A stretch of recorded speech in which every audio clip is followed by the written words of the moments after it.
Hello, everyone, and welcome back to the United Star. The Premier League is back, and so are we with our very first preview. And who better to do it than Joe? Joe from Just Joe TV. He's been on our channel before. We've done some fantastic videos together. Do check the channel out. The links are in the description. It's tagged as well.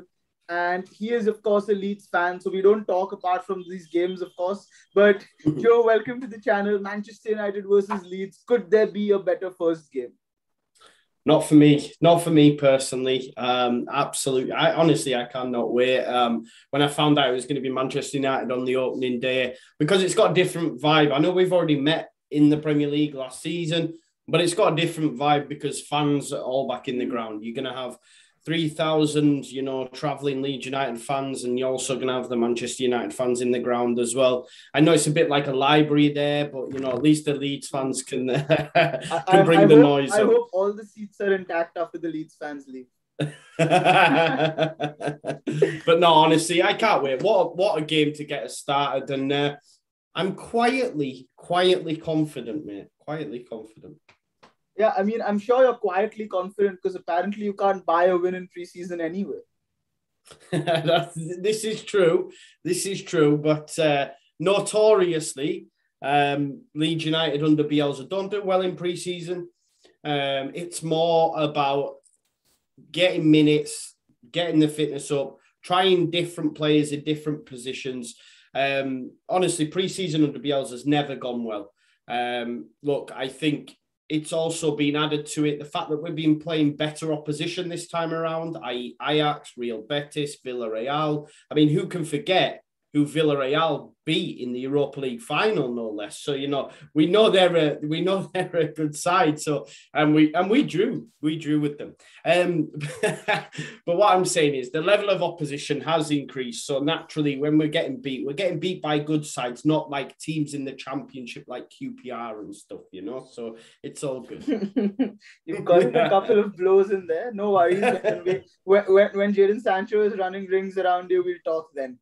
So let's talk about a few incoming players. I know that preseason has not gone very well, but who from this Leeds team are you looking forward to this season? Is it somebody who's come in, or obviously Jack Harrison has extended the contract? Junior Firpo, I don't know if that's how you pronounce his name. Yeah. He's obviously come in. Are you expecting also Rodrigo to take a bigger role this time? What is the talk around the team? Yeah, I would hope Rodrigo has a better season. He started to play well towards the back end of the season. He's now had a full pre-season under Bielsa. Last season, he had issues with long COVID. So thankfully, hopefully that doesn't happen this time around. So I'm expecting big things, yes. Junior Firpo coming in from Barcelona. Admittedly, he didn't play a lot there, but he had Jordi Alba in front of him. So it was always going to be tough to get in front of him. But he's got great pedigree, played at Real Betis before Barcelona. I think he's much better than what we had in Gianni Alioski. And I think the link up between Firpo and Harrison, of the few goals we have scored in pre-season, them two have combined really well down that left-hand side. So I'm excited to see Firpo. But again, that's the only business, apart from in the under-23s and a second-choice goalkeeper. We've been pretty quiet, and I would have liked to have seen more come in. There is still time yet. I mean, we picked up Rafinha for 17 million at the back end of last season's window, and look how he's turned out. So there are gems out there. It's just a case of finding them. But look, whoever Bielsa puts out, that we know that we, going to get 100% from them. He won't allow them to drop below that. And I'm excited to see Bamford again, because even still, there is people throwing a bit of shade saying, can he do it for a second season? Can he, how it goes. And I think it's unfair for him at times, but I think I'm expecting another big season from Patrick as well. Right. And obviously you have a lot of gems that you haven't scouted, but there will be no match for Daniel James when he comes out and shows what he has to do. So, of course, the 6-1, who can forget that? But this is what I want to ask you, Joe. Is it a big advantage, you think, for Leeds coming into the season that apart from Calvin Phillips, basically no one really went to the Euros? I think, is that a big advantage for Leeds? There is a few that went. But not as many as, say, Manchester United. I seen Ole Gunnar Solskjaer say something along the lines of how teams that don't have many players at the Euros have an advantage. But I would also say to Ole Gunnar Solskjaer, why are you letting these players have so long off?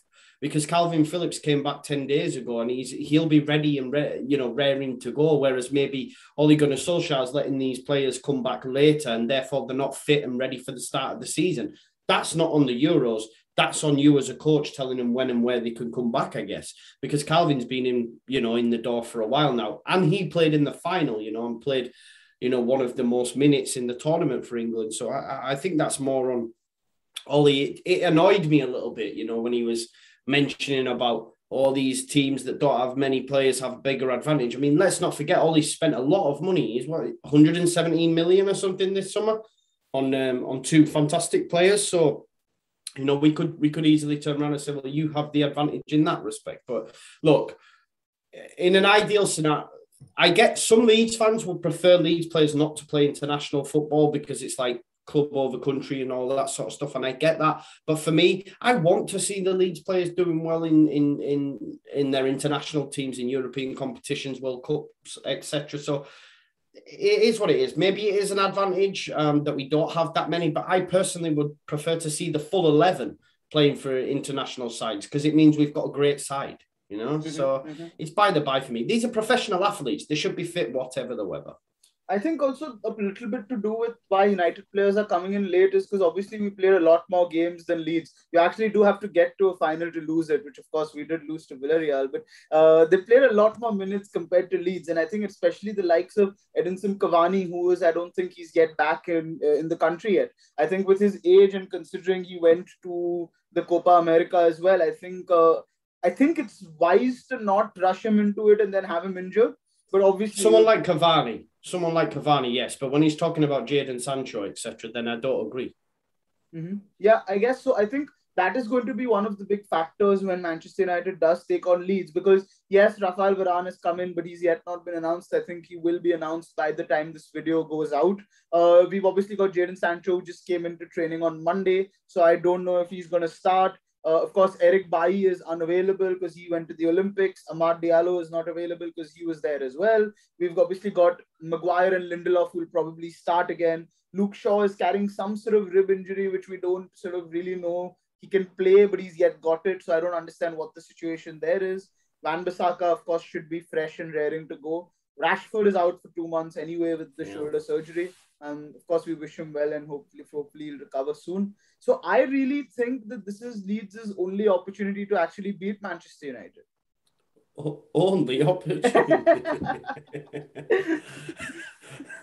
It's a good opportunity. It's a good opportunity, not the only opportunity. But no, listen, I get what you're saying, and listen, what better time to play them at the start of the season while their squad is a little bit all over the shop. And the exciting thing for me is that Leeds United notoriously under Bielsa start really well.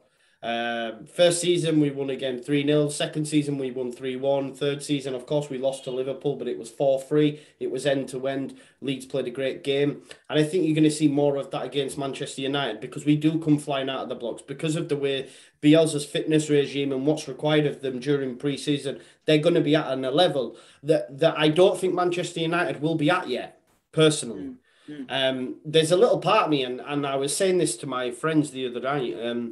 A little part of me is saying, start Sancho, start Varane, because it's a difficult game for them to come into against the Leeds United side that will run for 95 minutes and not stop. And if it's a new side, new surroundings, maybe that's not the ideal scenario to be throwing them in that game. But I don't know. Does Ollie look at things like that? We'll have to wait and see. I think there's a chance he might start Sancho, he might start Varane. And if he does, then I bring it on. I think, Joe, I really doubt that because I think if you look at, I know Van der Beek is an extreme example because he obviously didn't play at all last season, but I do think that he gives players time to blood in because that's what he did with Mason Greenwood as well. Everyone outside was going like, oh, Mason should be starting. And then he sort of slowly kept bringing him on and then eventually gave him the start. So I think he knows how to bleed players in and blood them into the Is that the same though, like a youth prospect as opposed to someone like Varane and someone like Sancho who's already elite? I think there is a difference. Of course, there's no doubt about that. But also, it's the first game of the season. It's the first time they're playing in the Premier League. And if they're not up to fitness, I don't think it's a good start in the sense, even for the player and for the club. I feel like it can be very demoralizing if they don't go really well in the first game. I personally don't want to see them. I think Sancho might come on. I personally think Varane is not going to play that first game. That's my opinion. Because if he's yet not been announced, he's had no time with the team. How many other Champions Leagues you win? You're not going to adjust to a new system within a day. I don't think that's going to happen. And I personally don't want that to happen either. I think you take the first game off. It's a 38 game season. You don't need to play the first game. It's just Leeds anyway. See, I was speaking to someone yesterday on another Manchester United channel, and I agree with everything you're saying. But they were saying that Lindelof is so bad, they would rather have Varane start straight away. I completely disagree with that. I don't think Lindelof is so bad. I mean, you only need to look at his performances in the Euros. I think he was very good in the Euros. This is the defense that has been the second best defense in the in sort of last season in Europe, and the third best defense in the league last season. So you can't say that Lindelof is absolutely shit. I think there's no basis to say that. He is not as good as Varane. I think that's obvious. This is not an ideal partnership. It's obvious. But to say that he cannot play a game in the Premier League, he is definitely a Premier League level defender. If there are the likes of David Luiz who are yet doing it, Rob Holding who are yet doing it, Lindelof is miles ahead. What I also think is that I think that COVID outbreak that we had where we lost sort of Dean Henderson and Lingard as well to the COVID, and we lost one game. I think that loss of that game has not been very good because players would have gotten in more minutes, like you said, to play. So obviously that will play a part as well.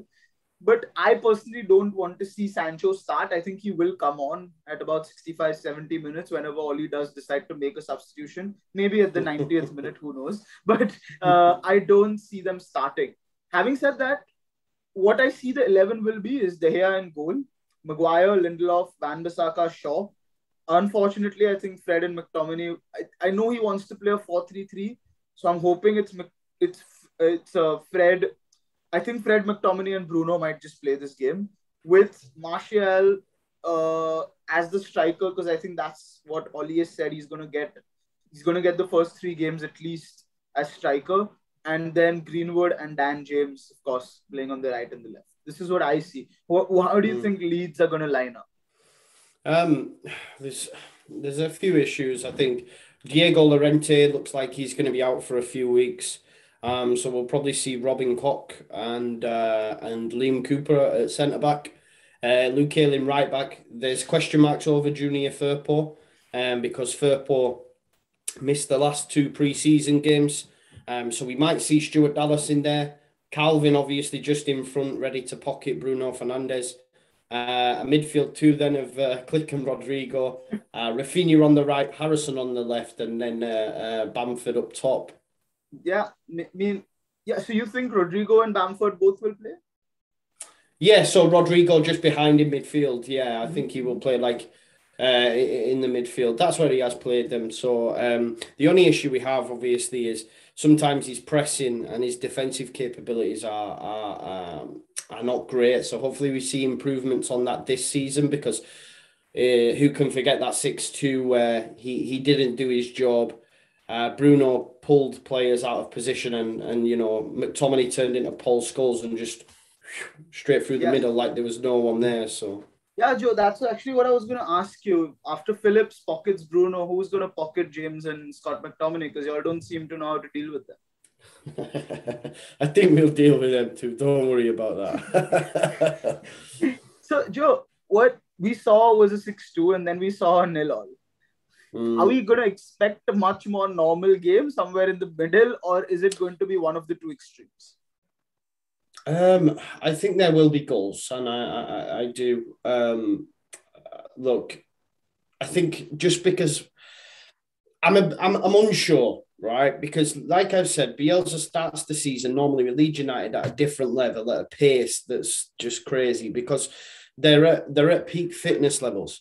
But then again, towards the back end of the season, we've seen a definite switch in the way Leeds United played, which meant that there weren't such high-scoring games. We've seen that against Manchester United with the 0-0, for example.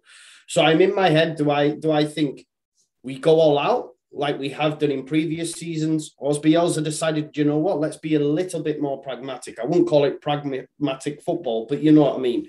A little bit more coy and a little bit more defensive. Well, I think we'll come flying out of the blocks. I do. And I think it'll be end to end. And I think it'll be chances galore. It's going to be a good game of football. I can't see it being anything but that. Adding there the fans, it's just going to be a great occasion, man. I can't wait for it. Jude, I have a question for you, and this pertains more to the entire season. If you think Bielsa will play that style of football where he starts so slowly from the blocks, could that actually act as a disadvantage in terms of setting the right tempo? And in fact, the team might fall off faster than it actually does normally. I hadn't really thought of it like that, mate. I don't think there's a chance that we fall off just because the way that if you look at the back end of the season, I think only Liverpool got more points than Leeds United in the last 10 games or something like that, because our outputs in terms of fitness levels are just crazy compared to anyone else. I can say that we are the fittest team in the league, without reservation for me. So now we'll be all right, man. We'll be all right. And going into the season, obviously, we signed Jadon Sancho, Rafael Varane, and we spoke of them at length. And I mean, it gave us a lot of confidence, and we thought that there could be sort of, a chance, maybe a smidgen of trying to win the Premier League. And then, of course, Man City signed Jack Grealish. They're probably going to sign Harry Kane. Chelsea have signed Romelu Lukaku, and things sort of got a little murky, to say the least. And the day started looking less bright after we signed Varane. Let's put it that way. So I think we're definitely top 4 contenders. I think we'll definitely finish there. Probably pick up a trophy on the way, and we'd say it's a successful season. For Leeds, now, is Europe the next step? We spoke about this at length in our previous video. Do check that out, by the way, guys. So we did speak about that. But would you say Bielsa failed if you all don't get some sort of European football? The prestigious Conference League. No, yeah, I'd have taken that last season. It's mad because last season when we came into the division, I said we will get Europe. This season, I don't think we will. I thought we could have had we have brought in more bodies, but Leeds United have been a lot more conservative in the transfer window than a lot of us expected. We've not gone crazy. We've only bought in a first team left back. Everyone else has been for the under-23s or a second choice keeper. So I think it's going to be too difficult for us to bridge that gap. If you were to give me top 10, I'm happy with that. Another season, then we go again. But I know that won't suffice for Bielsa. I know the players are talking about Europe, but I just think it might be a little bit too tough because I do think, as we've seen, the players that have been brought to the Premier League, the teams that are improving, the money that's being spent. I look at Aston Villa, the business they've done, and everyone's improving. And sometimes in the Premier League, if you don't improve, then, you know what I mean? I'm not concerned about relegation or anything. We're going to be top half for me. Maybe just miss out 11th, 12th, but I think it'll be more of the same. My confidence has changed a little from last season's running just due to us not being as active in the transfer window as I thought we would have been. But I'm still confident and content. Do I think we could push for Europe? Yes. Is it a success? Is it something that I think if we don't get there, then the season's been poor? Not at all. This is only our second season back in the Premier League. But Joe, is there a particular reason why Leeds haven't been so active in the transfer market? No, I don't really know, mate. They're telling us everything's all right. Look, at the end of the day, it's not over yet, is it? The transfer window's not shut yet. We signed Diego Llorente and Rafinha in the last week of last season's transfer window. So we're all right. I think we will hopefully bring in a centre midfielder and a winger. But again, it depends on other clubs as well. Sometimes if they're willing to sell, etc. It's like the Dan James situation. If Leeds United were still interested, I think maybe Manchester United can't let him go right now because of the injuries, because Rashford's had to go. So there's things like that. Maybe that situation changes, and then Ollie says, "Look, if you want Dan James, you can have him." So it's all these sort of things that we as fans sometimes don't think about, like. We're interested in Ryan Kent, who plays at Rangers. They got knocked out of the Champions League qualifier last night. So does that then mean that Ryan Kent's now available because they don't have that Champions League income? It's all these little things that we as fans don't think about sometimes. We just want players in. But, you know, we might see more movement towards the back end of the window. I'm hopeful anyway. I'm hopeful. Right. And Joe, are you going to be traveling to the better part of the country, to Manchester, and watch the game? No, I'm not, unfortunately, no. 3,000 tickets were available. They went like that. Unfortunately, I wasn't one of the lucky ones. I wish I was. I've got to wait another week for Everton at home because I have a season ticket. But unfortunately, I wasn't lucky enough to be one of the 3,000. It's mad because in the lower leagues, you get more ticket allocation. But in the Premier League, you're only allowed 3,000, whichever stadium you go to, which is mad, really, because Manchester United is a huge stadium. We could get more in there, but obviously Premier League states 3,000 and that's it. So. And finally, the white rose of Yorkshire, the red of Lancashire, it goes back centuries. This rivalry, the wars and whatever and whatnot has gone through. We don't care about that. On the pitch, we've got sort of two brothers on different sides tearing each other's shirts apart. And we're here now. Leeds have finally made it after a lot of time. They've made it back. What would a win finally in the Premier League against Manchester United mean to you personally? Oh, it would be amazing, man. To start the season with a win at Old Trafford. And I think, rightly, Manchester United fans are giddy at the minute because they brought in Jadon Sancho. They brought in Varane. There's such a good feel factor about the place. And I just know the way this seesaw is at the minute with Ollie in, Ollie out, that if he was to get beaten at home against Leeds United, it would just be boof. Regardless of Sancho, Varane, it would just be boof.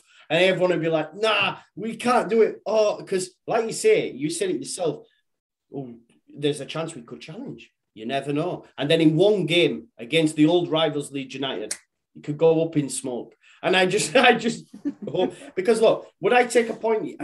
Probably, you know, to get beat by Manchester United, it's expected. Normal. Yeah. But no, it is expected though, right? It is expected. Yeah. But if we were to come away with the win, and like I say, all the optimism at the club right now, for Leeds to just be the team that go, nah, bam, it would just be amazing. So, Joe, let me ask you then for a prediction. By how many goals do you think Leeds will lose? So I am confident, as I said, and I've said this now for about 2 weeks since I've started chatting about it on my channel. I think we win the game 2-1. I think we come away from Old Trafford with a win. We've had some great results against big teams last season, City being one of them, down to 10 men. We win at the Etihad 2-1. It's doable. It's going to be tough. But I just think Leeds' fitness levels and the pace in which we'll play the game and press Man United early doors, I'm not sure they'll be able to deal with it. Of course, look, you have so many match winners, so many great players. You know, Sancho could come off the bench, score the winner. I don't know. You know, it is what it is. But I'm quietly confident.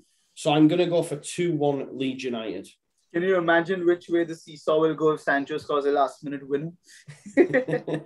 But I kind of agree with you. And I think more than like, I personally think United will win, even though sort of it's not the squad that I think is the strongest with all the injuries and players who have not yet come back to fitness. But it's yet the same squad that did thump sort of Leeds 6-2 and played this last season. Majorly, it was this squad. So I do think that they can win against Leeds, and they should. I think it will be 3-1 maybe in United's favour, because I think after we are 2-1 up, Bielsa is not going to sit back anyway. So I think it'll be 3-1 in that sort of a scenario.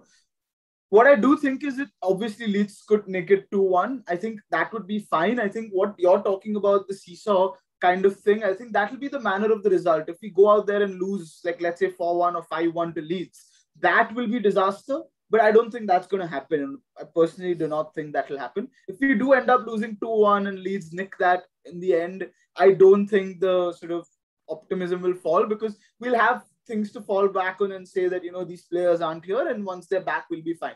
But I personally think it'll be a 3-1 win for Manchester United, dust the sort of old rivals off. There's nothing much again until we play all. There's no context to the rivalry anyway. So, so I think it'll be a good game. Like you said, I don't think anyone's going to sit out. And I really think Bruno Fernandes playing in front of a full Old Trafford in the first game of the season, I think he's really going to pull out a masterclass.